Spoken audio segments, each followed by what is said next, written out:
Terima kasih teman-teman APRI. Ini kesempatan yang langka gitu ya. Kita sharing knowledge tentang behavior change communication. Ini menarik karena ketika kita bicara komunikasi yang bisa merubah perilaku itu dibutuhkan oleh banyak orang. Cuman sebelum sampai ke sana, perkenalkan saya Sili Agung Wasesa, CEO Conrad Advisory. Kita selama ini memang membantu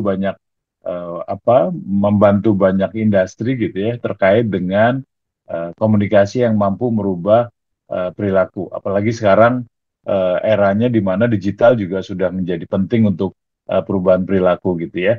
Karena kan memang sebetulnya ujung dari sebuah komunikasi itu ketika terjadi perubahan perilaku.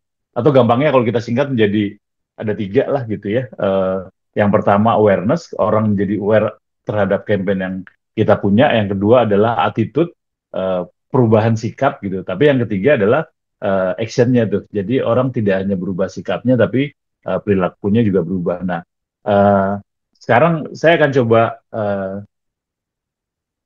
terangkan bagaimana sih sebetulnya kita bisa merubah perilaku. Kita sering menyebutnya sebagai communication behavior change. Bagaimana merubah perilaku dengan menggunakan komunikasi. Dan kita sudah punya banyak kasus gitu ya, artinya case-case tadi yang menunjukkan bahwa bagaimana komunikasi itu berperan penting untuk merubah perilaku. Ya kata kuncinya sederhana sebetulnya. Kita paham individunya, kita paham interpersonalnya antar individu gimana. Yang ketiga adalah komunikasinya seperti apa. Nah mudah-mudahan ini akan bermanfaat dalam 20 menit ke depan gitu ya.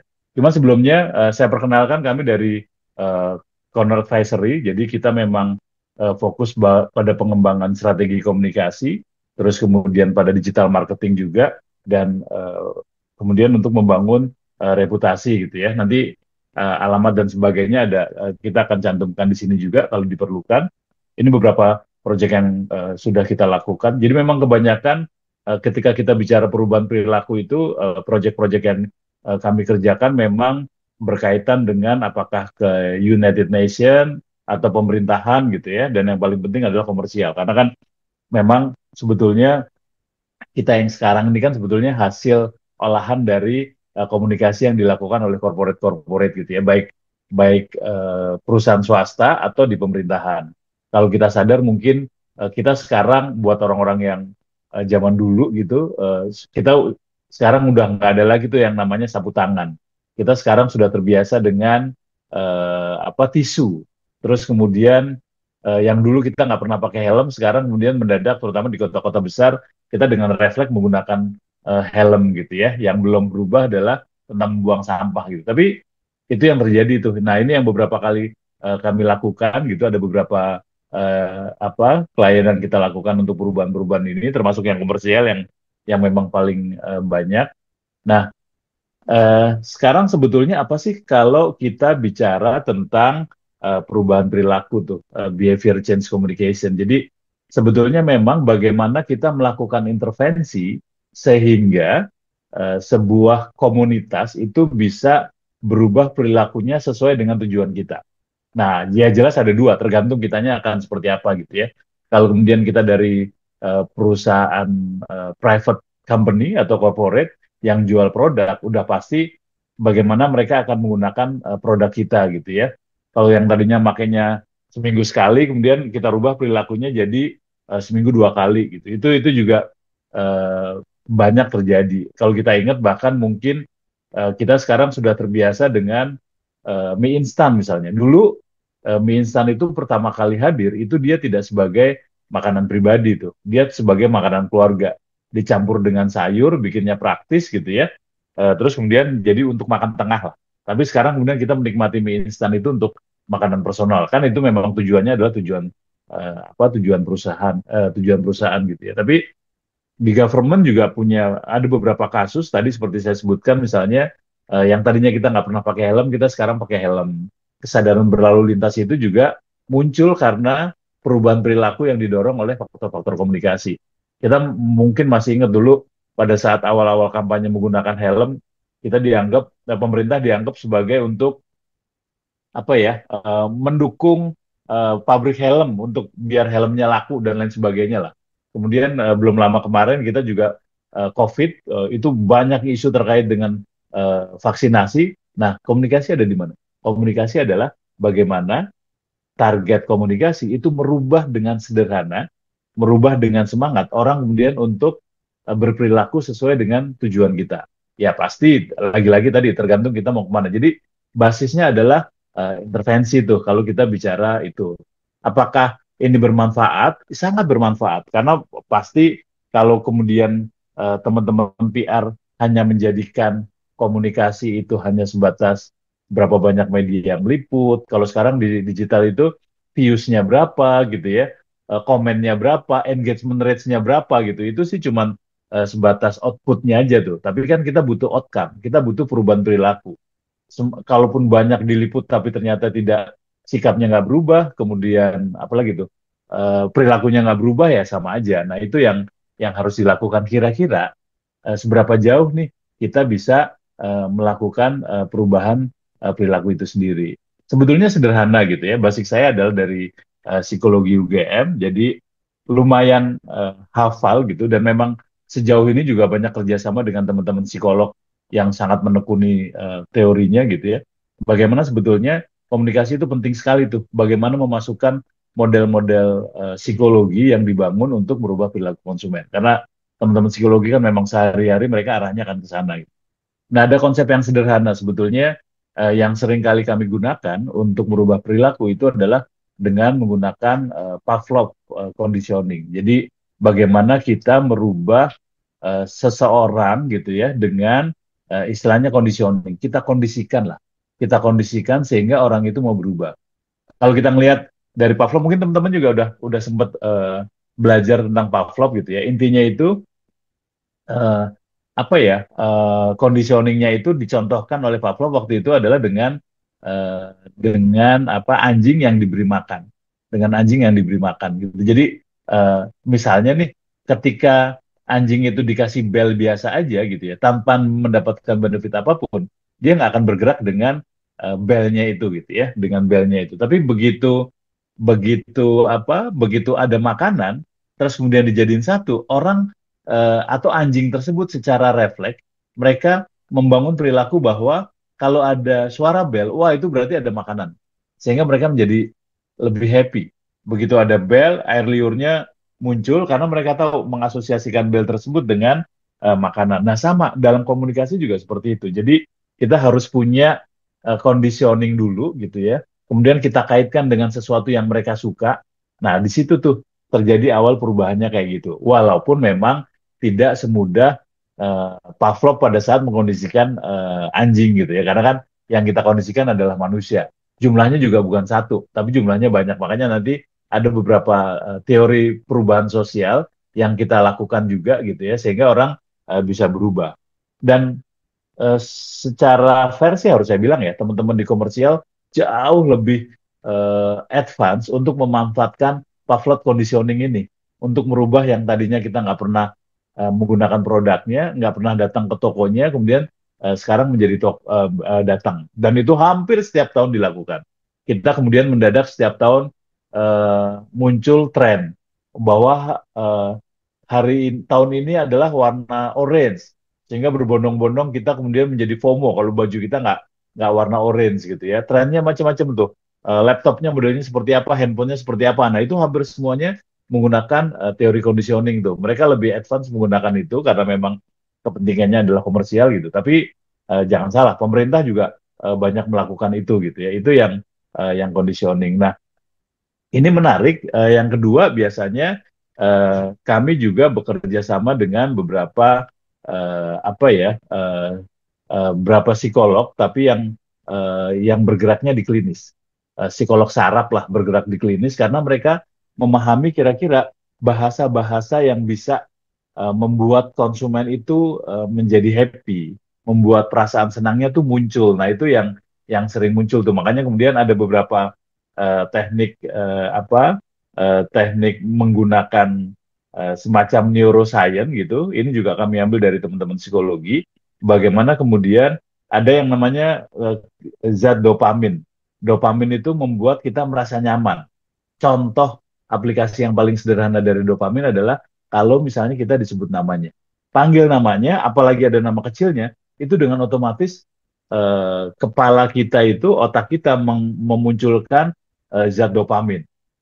Sehingga dia akan macam-macam tuh reaksinya. Padahal nama tuh, nggak mungkin ada orang yang kemudian punya nama, disebut namanya, dopaminnya tidak bereaksi. Makanya kemudian salah satu aplikasinya adalah beberapa customer service, kalau sudah kenal sama pelanggannya, mereka wajib untuk menyebutkan nama. Kemudian juga kriteria, salah satu kriteria customer service, terutama di airline gitu ya, mereka harus cepat mengenal nama orang. Jadi kalau ada pelanggan yang lebih dari 2 kali, mereka udah bisa nyebut nama. Itu dopaminnya banyak. Begitu dopamin muncul, happy-nya muncul, udah engagement tambah semakin dekat gitu. Ada kortisol, ada oksitosin, ada neural coupling, tapi ini kita jelaskan tersendiri aja gitu. Ada mirroring juga yang sering kita lakukan sendiri kalau makan di restoran.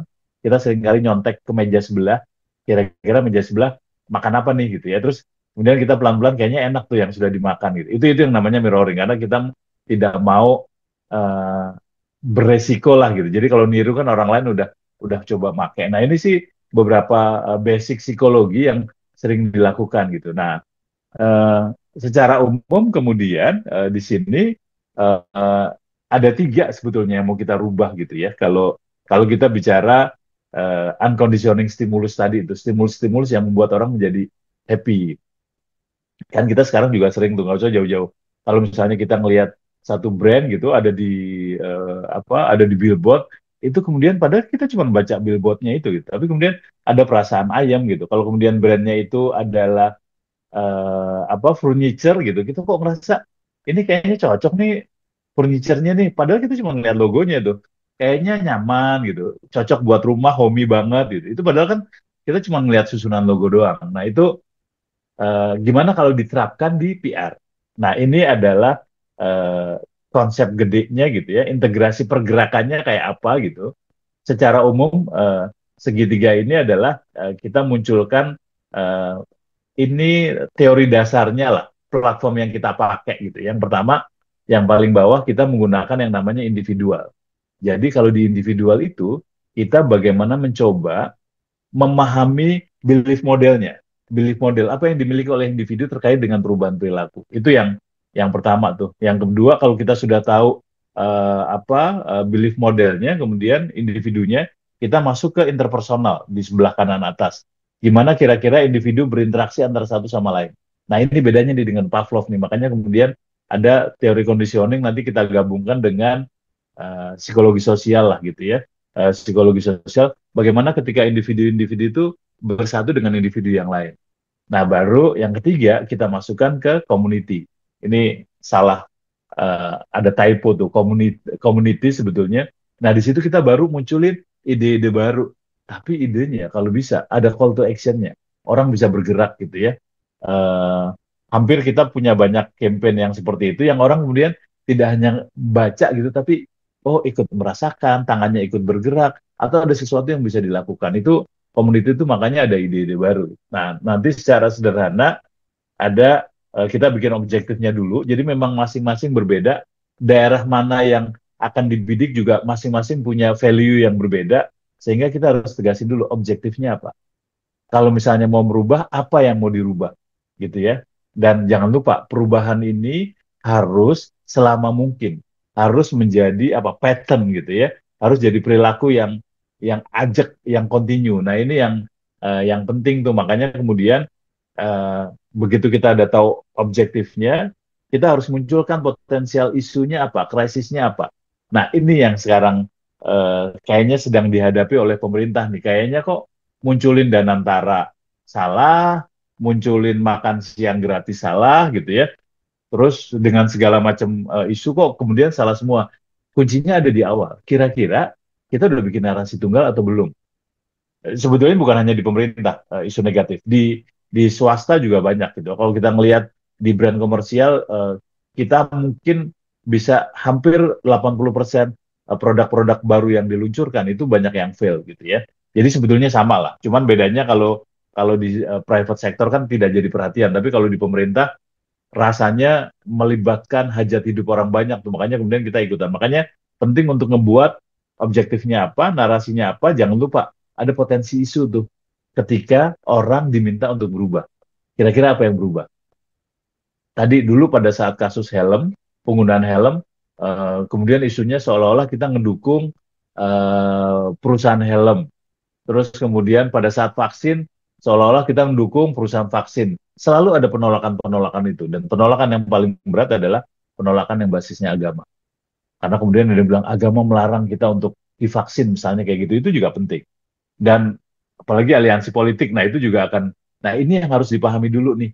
Boleh kita menggunakan influencer, boleh menggunakan apa tokoh agama, boleh menggunakan tokoh masyarakat, tapi kuncinya ada di narasi dulu.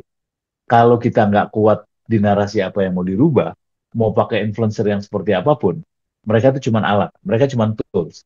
Kita adalah sutradaranya nih, narasinya harus ada di kita. Nah mereka tinggal ngejalanin aja. Jadi makanya eh ya 2 tahun ini banyak gue udah pakai influencer gila harganya mahal, kok nggak berubah ya? Ya iyalah, kita sebagai dalang karena nggak ngebikin narasinya yang jelas tuh. Jadi influencernya cuman cuman ngomong sesuai dengan kapasitas mereka. Cuman kan strateginya ada di kita, makanya jadi hati-hati. Baru kita bisa aktivasi tuh. Aktivasi harus ada grassroots-nya kayak apa, pergerakan di bawahnya kayak apa gitu ya. Peta stakeholder-nya siapa yang berpengaruh, siapa yang akan menolak itu juga harus ada. Nah baru kita tentukan channel manajemennya mau seperti apa tuh. Dan yang paling penting revenue, social map revenue-nya itu kira-kira penting. Ya kalau di komersial sih kita relatif lebih enak gitu ya karena produknya jelas gitu. Tapi kalau di pemerintahan masalah kebijakan itu kita harus ngasih tahu benefitnya nih kira-kira apa nih. Dan kan nggak mungkin tuh benefitnya cuman apalagi tahu-tahu bansos gitu ya apa-apa pakai bansos wah itu jangka pendek juga tuh. Makanya kemudian ini pentingnya nih. Nah kuncinya ada di sini nih. Kuncinya adalah kita harus menemukan unconditioning stimulusnya tuh apa tuh. Kira-kira stimulus yang kira-kira kita bisa kondisikan sehingga orang akan bergerak. Nah, itu eh, yang penting kita lakukan gitu. Makanya jadi penting untuk ngelihat. Nah, nanti kalau kemudian udah jadi, guidance-nya seperti apa? Ini guidance-nya yang ada gitu ya. Sebetulnya saya kasih contoh aja. Nah, misalnya biar nggak terlalu lama di teori gitu ya.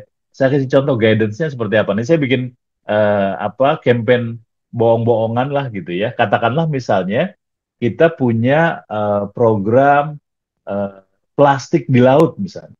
Plastik di laut gitu ya. Misalnya kayak gitu kan itu di mana sekarang plastik banyak banget tuh di laut dan bertonton lah bahkan gitu ya dari kali yang masuk ke sana. Kira-kira apa nih? Nah, saya coba sebut katakanlah proyeknya lautan plastik.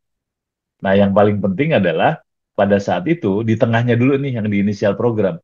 Kira-kira program ini tujuannya seperti apa nih? Nah, di sini nih narasi penting ada di tengah nih. Kalau di sini disebut adalah program lautan plastik adalah program pengembangan kesadaran masyarakat terhadap dampak plastik pada biota laut. Nah, itu yang paling sederhana misalnya kayak gitu tuh. Apa tapi ini yang harus dipahami dulu nih nanti ada semacam framework yang tadi itu kira-kira nanti satu-satu diturunin ke sana. Tapi itu terlalu panjang kayaknya. Eh, nah, kemudian dari situ kita bikin campaign aktivasinya ada di kanan. Tapi sebelum ke sana, pastikan dulu kita target audiensnya udah benar. Kalau target audiens itu biasanya kita bagi jadi 3 gitu. Yang pertama adalah switcher behavior. Kira-kira kelompok kunci peta demografinya yang berpengaruh siapa gitu. Kalau sekarang mungkin Gen Z, tapi tergantung. Karena lagi-lagi tergantung objektifnya apa gitu. Terus ada nggak kesenjangan model komunikasi? Ada nggak outcome-nya, dampak langsung yang diharapkan dari produk? Makanya kita harus tahu tuh, kira-kira switchernya siapa? Switchernya siapa? Sekarang Gen Z sudah berperan, sebentar lagi ada Gen E gitu ya. Makanya teman-teman yang akan mendalami communication change behavior gitu ya, atau behavior change communication itu eh, harus paham banget peta apa ya peta target audience itu akan seperti apa, perilakunya seperti apa. Baru di situ nanti ada influencer behavior, kira-kira yang akan mempengaruhi siapa, baru komunitas sosial ekonominya misalnya ada nggak. Itu juga komunitasnya harus dibangun tuh. Nah, baru kita bisa bikin activation yang harus dengan sesuatu yang bagus gitu ya. Bunuh diri plastik, bank plastik, demi plastik gitu ya. Itu kata-kata yang orang tuh langsung ah gitu. Nah, ini di sini kita kemudian butuh konten kreator nih, butuh orang-orang kreatif tuh. Jadi strateginya ada, aktivasinya ada, udah baru tinggal kita jalanin monitoringnya seperti apa. Ini yang paling umumnya lah gitu ya.